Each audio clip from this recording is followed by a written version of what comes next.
राधे राधे दोस्तों, श्री बाके बिहारी की कृपा आप पर और आपके समस्त परिवार पर सदा बनी रहे। आप सभी को दिवाली की बहुत बहुत शुभकामनाएं। माँ लक्ष्मी संग गणेश जी, कुबेर जी व समस्त देवता सदा आपके घर में विराजित रहें। उनकी कृपा सदा आप पर बनी रहे। इसी के साथ दोस्तों, आज मैं आपके साथ शेयर करूंगी कि दिवाली वाली रात आपको माँ लक्ष्मी की पूजा कैसे करनी है। दोस्तों, पूजा का सामान व विधि बहुत ही सरल होगी, जिससे हर कोई बहुत आराम से माँ की पूजा कर सकेगा। सामान भी कुछ खास नहीं, वही सामान जो कि आप माँ की पूजा में हर साल यूज करते हैं। बस उसके अर्पित करने का तरीका आप जानेंगे। देखिए, जब पूजा सामग्री हम सही से अर्पित करते हैं तो उसे षोडोपचार विधि से पूजा करना कहते हैं। माँ लक्ष्मी की पूजा हम दिवाली पर विशेष रूप से करते हैं, तो माँ लक्ष्मी की कृपा सदैव हम पर बनी रहे, तो हमें षोडोपचार विधि से माँ की पूजा करनी ही चाहिए। आप देखिएगा, पूजा करने के बाद आपके मन में एक संतुष्टि होगी और एक आनंद का अनुभव भी होगा, क्योंकि आपने उसी सामान से माँ का शास्त्रीय ढंग से संपूर्ण पूजा की है। आप बहुत ध्यान से मेरी पूरी वीडियो देखिएगा और इसी विधि से पूजा करने की कोशिश करिएगा। और हाँ, वीडियो देखने के बाद अगर आपको वीडियो अच्छी लगे तो इसे लाइक ज़रूर करिएगा, क्योंकि आपके लाइक्स ही हैं जिससे मुझे पता चलता है कि आपको मेरी वीडियो अच्छी लगी। दोस्तों, हम लोगों के जुड़े रहने का माध्यम सिर्फ लाइक और कमेंट्स ही होते हैं। अब हम बात करेंगे माँ की पूजा विधि की। तो जहाँ पर हमें पूजा करनी है उस स्थान को हम बिल्कुल साफ कर लें। बाद में वहाँ पर गंगा जल छिड़कें। उसके बाद लकड़ी की चौकी बिछाकर लाल या पीला कपड़ा उसके ऊपर बिछाएं। उसके बाद वहां लक्ष्मी गणेश जी की मूर्ति स्थापित करें। दोस्तों, अगर आपके पास किसी धातु का विग्रह है लक्ष्मी गणेश जी का, तो आप वो भी स्थापित कर सकते हैं। और उसके साथ अगर आप मार्केट से मिट्टी के लक्ष्मी गणेश जी लाते हैं तो आप वो भी स्थापित कर सकते हैं। आप दोनों को एक साथ स्थापित करें। हाँ, कुबेर देवता को जरूर स्थापित करें। विष्णु भगवान की मूर्ति का चित्र या मूर्ति स्थापित करना बिल्कुल ना भूलें। अब आप अपनी पूजा सामग्री पर सभी पर गंगा जल के छींटे दें, क्योंकि दोस्तों, सामान हम मार्केट से लेकर आते हैं, उसकी शुद्धि अशुद्धि की कोई गारंटी नहीं होती, इसलिए गंगा जल छिड़क कर सभी को शुद्ध करें। अब एक आसन पर बैठें, एक शुद्ध घी का दीपक जलाएं और एक सरसों के तेल का दीपक जलाएं। दोनों दीपक आपको बड़े ही लेने हैं। अगर आपके पास अखंड दीपक है तो आप उसे भी इस्तेमाल कर सकते हैं। देखिए, अब आपको ऐसी व्यवस्था बनानी है कि जब आप पूजा करें तब कोई व्यक्ति ऐसा हो जो आपको सामान पकड़ाता रहे। अब आपको करनी है कलश की स्थापना। पहले आप एक कलश लें। ये कलश आप मिट्टी का भी ले सकते हैं और किसी धातु का भी ले सकते हैं। स्टील का कलश लेना आप अवॉइड करें। फिर शुद्ध जल से उसे भरें। उसमें थोड़ा सा गंगा जल डालें। सिक्का, सुपारी, लौंग, अक्षत, हल्दी की गांठ डालें और ऊपर से उसमें आम के पत्ते रखें। आप आम के पत्ते या अशोक के पत्ते कोई भी आपको मिले उन्हें यूज़ कर सकते हैं। पत्ते आपको विषम संख्या में ही रखने हैं, 5, 7 या 11। देखिए, अभी हमारा कलश पूर्ण नहीं हुआ है। इसे पूर्ण करने के लिए हमें लेने हैं एक छोटी प्लेट में चावल। इस बात का ध्यान रखें कि कोई भी चावल खंडित ना हो। अब उसके ऊपर आपको लेनी है एक सुपारी और सुपारी पर लपेटना है कलावा। कलावा लपेट लिया, सुपारी ले ली। अब दोस्तों, जो चावल वाली प्लेट है हमें इसे उस पर स्थापित करना है। उसे इस भावना से स्थापित करें कि आपने गणेश जी की स्थापना की है।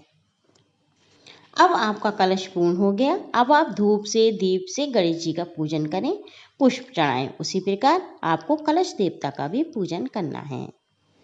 जब भी हम कोई विशेष पूजा करते हैं तब हमें नवग्रहों की पूजा जरूर करनी चाहिए। अगर आपके पास नवग्रह यंत्र हैं तो आप उसे स्थापित करें, नहीं तो आप चौकी पर भी उन्हें स्थापित कर सकते हैं। अगर चौकी पर आपके यहाँ जगह नहीं है तो आप लें एक छोटी सी प्लेट और उसमें अपनी अनामिका उंगली से 9 बिंदी लगाएं। देखिए दोस्तों, 9 बिंदी आपने लगा ली। ये हो गए आपके 9 ग्रह। अब 9 ग्रहों पर आप पुष्प और चावल समर्पित कीजिए। अगर आपको ग्रहों के नाम आते हैं तो ठीक है, कोई मंत्र आता है तो ठीक है, नहीं तो आप एक बार बोलें ओम नवग्रह देवताभ्याम नमः। इस मंत्र को बोलते हुए चावल और पुष्प चढ़ाएं। ये आपकी हो गई नवग्रह की पूजा। देखिए दोस्तों, मैं आपको एक बात बताना चाहती हूँ कि जब भी आप अपने घर में कोई विशेष आयोजन करें या कोई विशेष पूजा करें, तो आप नवग्रह की पूजा जरूर करें। नवग्रह शांति के बिना कोई भी पूजा पूर्ण नहीं मानी जाती है। अब आप करेंगे माँ लक्ष्मी और गणेश जी का पूजन। सबसे पहले गणेश जी पर जल के छींटे दीजिए, फिर उन्हें वस्त्र धारण कराइए। अगर आपके विग्रह ऐसे हैं जिसे आप वस्त्र धारण नहीं करा सकते, तो आप कलावा धारण कराइए और मन में ये भाव रखिए कि हम वस्त्र धारण करा रहे हैं। फिर गणेश जी को आप टीका लगाएं, माँ लक्ष्मी को केसर का तिलक करें और माँ को इत्र जरूर लगाएं। दोस्तों, माँ को गुलाब का इत्र बहुत पसंद है। आप दिवाली वाले दिन माँ को गुलाब का इत्र जरूर चढ़ाएं, अक्षत चढ़ाएं, पुष्प चढ़ाएं। अब जो भी चीज आपके पास हो, धूप, दीप, पुष्प, माँ को और गणेश जी भगवान को अर्पित करें। अगर संभव हो सके तो भगवान गणेश को पीले पुष्प और दूर्वा अर्पित करें। माँ लक्ष्मी को लाल पुष्प अर्पित करें। अगर संभव हो सके तो माँ को कमल का पुष्प अर्पित करें। देखिए, दिवाली वाले दिन कमल का पुष्प बहुत आसानी से मार्केट में मिल जाता है। दोस्तों, मिठाई का भोग लगाएं। मिठाई में आप माँ को भोग के स्वरूप में दूध से बनी मिठाई चढ़ाएं। दूध से बनी मिठाई माँ लक्ष्मी को अत्यंत पसंद है। माँ को फल अर्पित करें। फल में आपको साबुत अनार माँ को अर्पित नहीं करना है। मैंने बहुत से घरों में देखा है कि माँ को साबुत अनार ही अर्पित कर देते हैं। नहीं, आपको अनार के दाने निकालने हैं और उसे बिल्कुल साफ करना है। उसके बाद माँ लक्ष्मी को उसे अर्पित करें। बेसन की मिठाई आपको गणेश जी को और कुबेर जी को अर्पित करनी है। देखिए, आप कोशिश कीजिएगा ये एक दूध की मिठाई और बेसन की मिठाई घर में आपके अवश्य आनी चाहिए। फल जो भी है हो आपके पास, उसे अर्पित कर सकते हैं। इसी प्रकार आप सभी देवी देवता का पूजन करें। इसके बाद एक पान के पत्ते पर लौंग, इलायची, सुपारी रखकर भगवान श्री गणेश जी को, लक्ष्मी माँ को और कुबेर जी को अर्पित करें। देखिए, जब हम भगवान को भोग अर्पित करते हैं तो मुख शुद्धि के लिए पान हमें माँ को, भगवान को जरूर अर्पित करना चाहिए। इसके बाद चौकी पर दक्षिणा स्वरूप कुछ रुपए जरूर रखें। बाद में आप ये रुपए किसी ब्राह्मण को दे सकते हैं। इसके बाद आपने हाथ में पुष्प और अक्षत लेकर वहीं पर जहाँ आपने भोग अर्पित किया है, मन में ये भाव रखकर कि पूजा पाठ में हमसे जो गलती हुई हो, कुछ ज़्यादा हो गया हो, कुछ अभाव रह गया हो, कुछ सामग्री कम हो, कुछ ज़्यादा हो गई हो, तो उसके अभाव में मैं ये अक्षत और पुष्प समर्पित कर रही हूँ, इसे स्वीकार करें और हाथ जोड़कर प्रार्थना करें कि भगवान गणेश जी, माँ लक्ष्मी मेरे घर स्थायी रूप से वास करें। जो विघ्न बाधाएं आ रही हैं उसे दूर करें।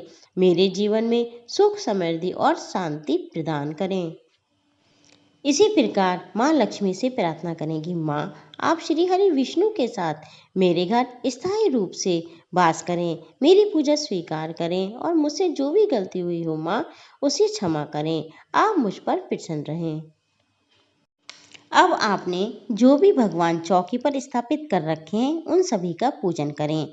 देखिए दोस्तों, कई बार ऐसा होता है कि जगह की अभाव के कारण हम सभी भगवान जी को चौकी पर स्थापित नहीं कर पाते। तो ऐसा नहीं है कि आप उनका पूजन ना करें, आप उनका मानसिक पूजन कर सकते हैं और उनके निमित्त भी अक्षत और पुष्प चढ़ाएं। ये काम आपको प्रत्येक दीपावली को ध्यानपूर्वक करना है। पूजा पूर्ण करने के बाद पहले आप गणेश जी की आरती करें, बाद में आप माँ लक्ष्मी की आरती करें। बहुत से लोगों के मन में ये शंका होती है कि दिवाली पर माँ लक्ष्मी की आरती नहीं की जाती, तो ऐसा आप बिल्कुल ना सोचें। आप इस भाव से माँ की आरती करें कि माँ, आप स्थायी रूप से मेरे घर में विराजित हो गई हैं। मैं रोज आपकी आरती करूँगी या करूँगा, पूजा करूँगी। अब माँ, आप स्थायी रूप से मेरे घर में विराजित रहें। अब दोस्तों, आरती करने के बाद आप अपने घर में सभी काम करें, खाएं पिएं, पटाखे वगैरह छोड़ें। उसके बाद सभी कामों से निवृत्त होकर अपने हाथ मुंह धोने के बाद आप माँ के मंत्र का जाप करें। और धन पोटली जो आप बनाते हैं, अगर आपने नहीं बनाई है या आपको बनानी नहीं आती, तो इसकी संपूर्ण जानकारी मेरे चैनल पे आपको जल्द ही मिल जाएगी। आप उस धन पोटली को बनाएं और माँ की चौकी पर रखें और मंत्र जाप करें। आपको कौन से मंत्र का जाप करना है, कितना करना है, ये भी मैं आपको अगली वीडियो में बता दूंगी। और भी ऐसी जानकारी के लिए आप मेरे चैनल से जुड़े रहिए। माँ लक्ष्मी आपकी समस्त मनोकामनाएं पूरी करें। राधे राधे दोस्तों।